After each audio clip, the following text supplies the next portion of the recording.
आदरणीय व्यासपीठ, वंदनीय गुरुजन वर्ग आणि माझ्या मित्रांनो, सर्वांना गुरुपौर्णिमेच्या हार्दिक हार्दिक शुभेच्छा. मित्रांनो, आपण गुरु कोणाला म्हणतो? जे आपल्या मनातील अज्ञानाचा अंधकार दूर करून ज्ञानाचा प्रकाश देणारी व्यक्ती म्हणजे गुरु होय. आपले आई वडील हे आपले पहिले गुरु असतात, जे आपल्याला बोट धरून चालायला शिकवतात.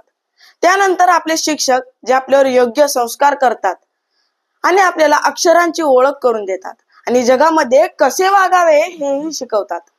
हे आपले शालेय वय आयुष्याला आकार देणारे अत्यंत फार महत्वाचे वर्ष आहे. अशा वेळी शिक्षक केवळ पुस्तकी ज्ञान देत नाहीत, तर भविष्यातील आव्हानांना सामोरे कसे जावे याचेही मार्गदर्शन करतात.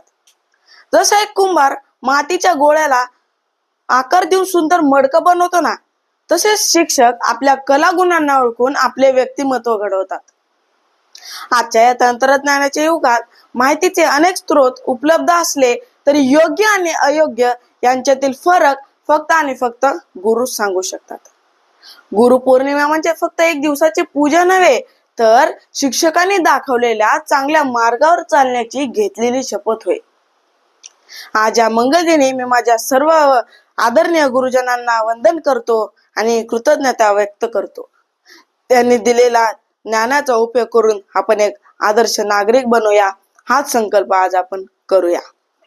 शेवटी एवढंच म्हणेन, सर, मोडून पडला संसार तरी मोडला नाही कणा, मोडून पडला संसार तरी मोडला नाही कणा, पाठीवरती हात ठेवून नुसते लढ म्हणा, पाठीवरती हात ठेवून नुसते लढ म्हणा.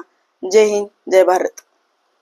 सामान्य जनतेचा बुलंद आवाज, सत्य पोलीस टाइम्स.